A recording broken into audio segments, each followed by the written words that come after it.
तभी श्री सूत जी महाराज का आगमन हुआ। सूत जी को सबने प्रणाम किया और निवेदन किया, प्रभु अज्ञान ध्वांत विध्वंस कोटि सूर्य समप्रभ सूताख्या हि कथा सारम मम कर्ण रसायनम। हमारे हृदय के अज्ञान रूपी अंधकार को दूर करने के लिए हे सूत जी, आपकी वाणी का ज्ञान कोटि सूर्य समप्रभ, करोड़ों सूर्यों के समान है। आप कृपया करके अपनी वाणी रूपी उस सूर्य को प्रकट कीजिए जिससे हमारे हृदय का संशय रूपी अंधकार दूर हो जाए। देखिए एक बात सुनिएगा, कथा सुनने के बाद में, वैष्णवता जीवन में आने के बाद में जिज्ञासा मन में उठे तो अच्छा है, संशय मन में नहीं उठना चाहिए। जिज्ञासा और संशय दोनों में अंतर होता है। जिज्ञासा किसे कहते हैं? किसी वस्तु को जानने की इच्छा जिज्ञासा है। और संशय गुरुदेव के द्वारा बताई गई, वक्ता के द्वारा बताई गई बात पर विश्वास ना होकर के जिज्ञासा जो प्रकट होती है उसको संशय कहते हैं। तो मेरा निवेदन क्या है? संशय नहीं हो, जिज्ञासा। भरोसो दृढ़ चरणन के। श्री सूरदास जी महाराज अपने लीला संवरण के अंत में गाते हैं, क्या कह रहे हैं? बोले कि गुरु के प्रति सबसे बड़ी दक्षिणा क्या है? गुरु को निवेदित करने के लिए सबसे बड़ी दक्षिणा ही केवल भरोसा है। ठाकुर जी को निवेदन करने के लिए सबसे बड़ा उपहार, सबसे बड़ा उत्सव क्या है? भरोसा। ये बात बिल्कुल याद रखिए। और उस भरोसे के बाद में संशय नहीं, जिज्ञासा प्रकट होती है। जानने की इच्छा को जिज्ञासा कहते हैं। और किसी की बात पर विश्वास ना हो, उसका खंडन हो, तब संशय प्रकट होता है। संशय नन्हे से बालकृष्ण प्रभु ने पूतना कैसे मार दी, इसको जिज्ञासात्मक भाव से पूछो ना, संशय से मत पूछो। अब संशय क्या है? 7 दिन का बालक इतनी बड़ी पूतना को मार सकता है? ये होता है संशय। और जिज्ञासा क्या है? बोले पूतना जैसी राक्षसी को ठाकुर जी ने मार दिया, हम तो पूतना से कम पापी हैं, हम पर कब उद्धार करेंगे? ये जिज्ञासा है।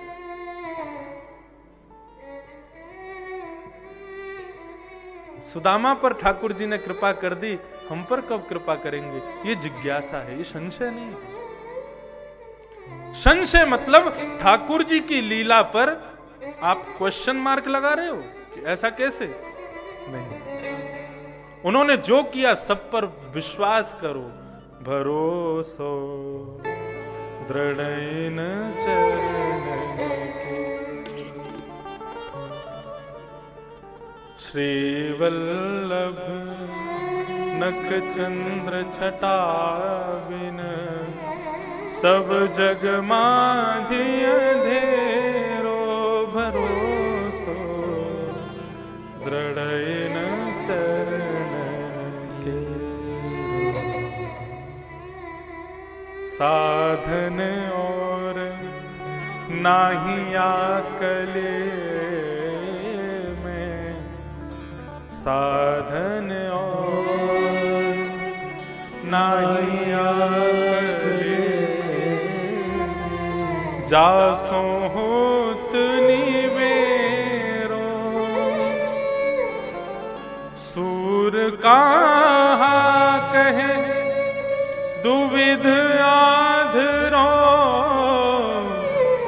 सूर कहा कहे दुविध आधरा। वो तो बिना मोल को छेरो दृढ़ इन चरण के भरोसो दृढ़ इन चरण के।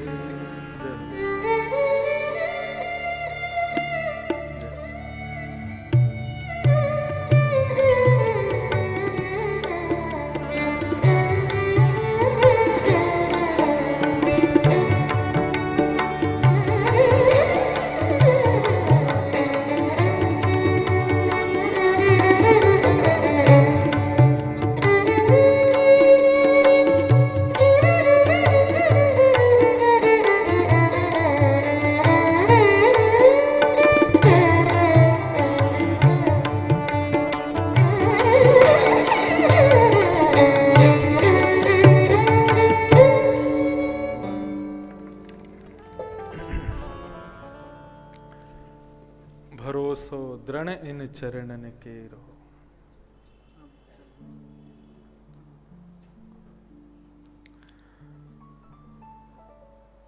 हमारे मध्य में कृपा करके आज श्री रामानुज परंपरा से श्री केसी घाट वाले महाराज जी, पूज्य श्री अनिरुद्धाचार्य जी महाराज पधारे हैं।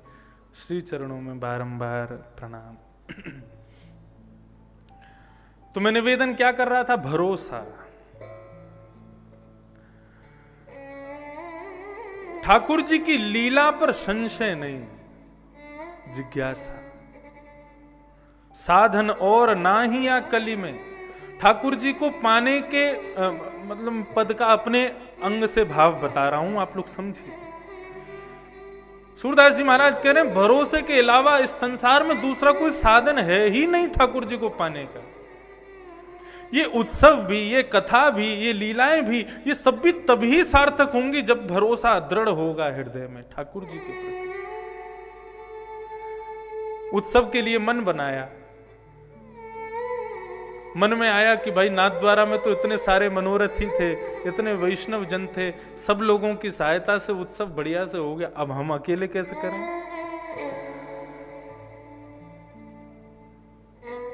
अकेले कैसे हो?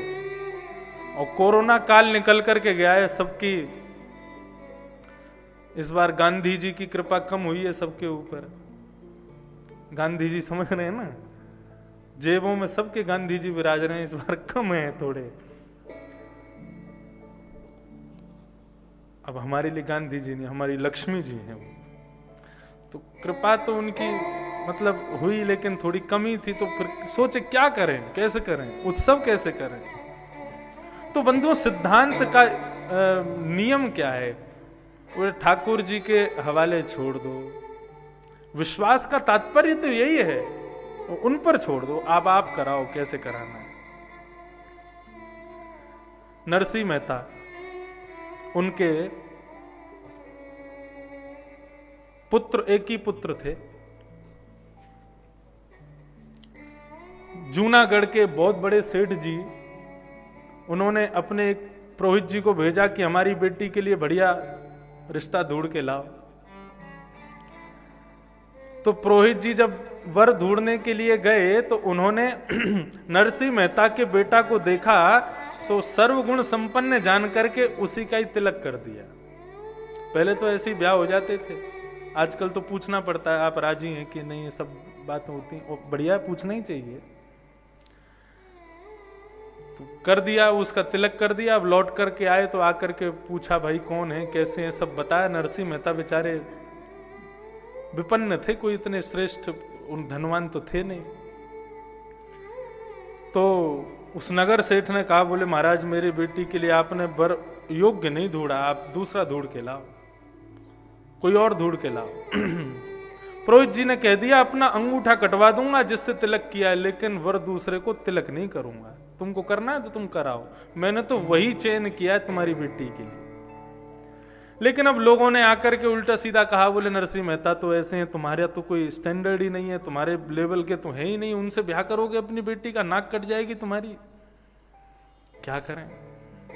तो सेठ ने दूसरा उपाय अपनाया, पत्र लिख करके भेजा नरसिंह मेहता को। बोले इतनी बारात में हाथी घोड़ा पालकी और सब लिख के भेजा, इतना होना चाहिए, सब कुछ होना चाहिए, इतने वैभव के संग आओगे तो तुम्हारी बारात का स्वीकार करेंगे, नहीं तो यहीं गेट से ही वापस लौटा देंगे, नाक और कटेगी तुम्हारी। नरसिंह मेहता के पास में पत्र आया। जैसे ही उन्होंने पत्र देखा तो पत्र के ऊपर सबसे ऊपर लिखा था जय श्री कृष्ण। बस जय श्री कृष्ण पढ़ा, बोले कि ये तो ठाकुर जी का पत्र है, हमारा पत्र नहीं है, ठाकुर जी के आगे रख दिया, पढ़ा ही नहीं उन्होंने। बोले स्टार्टिंग में ही लिख दिया जय श्री कृष्ण, प्रणाम आदि कुछ कहते तो हम पढ़ते, उन्होंने जय श्री कृष्ण, ठाकुर जी का पत्र हमको नहीं पढ़ना चाहिए, ठाकुर जी के आगे रख दिया। अब बारात में एक पिताजी और एक बेटा घोड़ा पे, बस 2 लोग, और बारात लेके जा रहे नरसिंह मेहता। ठाकुर जी ऊपर देख रहे थे, बोले बताओ इनकी तो नाक कट जाएगी और अभी सब काम बिगड़ जाएगा। सो ठाकुर जी प्रकट हो गए नरसिंह मेहता के सामने, बोले अरे वो पत्र तो पढ़ो जो आया है। बोले कि वो हमारा है ही नहीं, वो आपका पत्र है, हम क्यों पढ़ें दूसरे का पत्र। अरे एक बार देख तो लो उसमें लिखा क्या है। बोले आपने देख लिया। बोले हाँ देख लिया, तो फिर ठीक है आप ही करो उसके अनुसार, उसमें जो भी लिखा, हमारी जिम्मेदारी नहीं है। तो क्या किया ठाकुर जी ने, 56 करोड़ यदुवंशियों को लेकर के आए, नरसिंह मेहता के बेटा की बारात लेकर के गए। नरसिंह मेहता के गांव से लेकर के जहां बारात जानी थी, पूरी बारात खड़ी रही, चली तो थी नहीं, इतने लोग थे। सेठ जी ऊपर खड़े हो गए छत पे, बोले कौन की सेना जा रही है युद्ध करने। बोले सेना युद्ध करने नहीं जा रही है, ये आपकी बेटी के लिए वर की बारात आई है। और बारात के मुख्य अट्रैक्शन बोलते ना, मुख्य आकर्षण कौन है। बोले कृष्ण बलराम खड़े हैं सामने। तो कहने का अभिप्राय क्या है, भरोसा का मतलब क्या है, भरोसो दृढ़ इन चरणन केरो, यानी कि ठाकुर जी पर छोड़ दो, अपने ऊपर जिम्मेवारी मत रखो सारी चीजों की, लाल जी पर छोड़ो, आप संभालो, आप जानो, आपका काम जाने, हमें कुछ नहीं करना।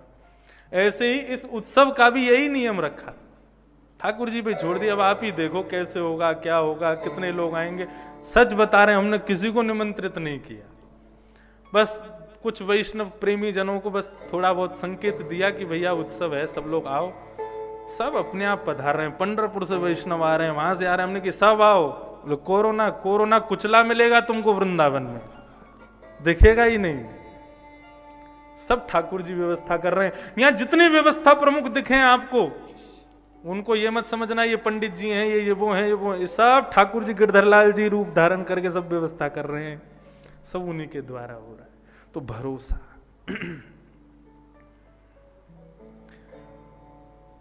अज्ञानध्वांत विध्वंस कोटि सूर्य समप्रभ सूताख्या ही कथा सारम मम कर्ण रसायनम। आपके मुख की वाणी हमारे सूर्य के समान है, हमारे हृदय रूपी अंधकार को दूर करने के लिए। ये सूर्य की किरण से भी तेज होती है विश्वास की किरण। यहां विश्वास को प्रमुख बताया जा रहा है। आप जो कहेंगे हमें उस पर विश्वास होगा। सूत जी आप सुनाइए, हमारे कानों को रसायन प्रदान कीजिए। औषधि और रसायन में अंतर होता है। वैक्सीन, ये वैक्सीन क्या है, ये रसायन है, आधुनिक रसायन है, मतलब इसको लेने के बाद में कोरोना फिर नहीं होगा। औषधि लेने के बाद में कोरोना दोबारा होने का खतरा है। तो हमें भागवत रूपी क्या मिली है, ये वैक्सीन, सबसे बड़ी वैक्सीन यही है। ये औषधि नहीं है, ये वैक्सीन है। इसको सेवन करने के बाद में, इसकी सन्निधि ग्रहण करने के बाद में, और थोड़ा सा जैसे कहते हैं ना दवाई के संग गुनगुना जल पियो, ऐसे ही हम कथा रूपी दवाई तो दे ही रहे हैं, आप लोग विश्वास रूपी गुनगुना जल भी पीते रहो, तो उससे क्या होगा, ये वैक्सीन असर करेगी।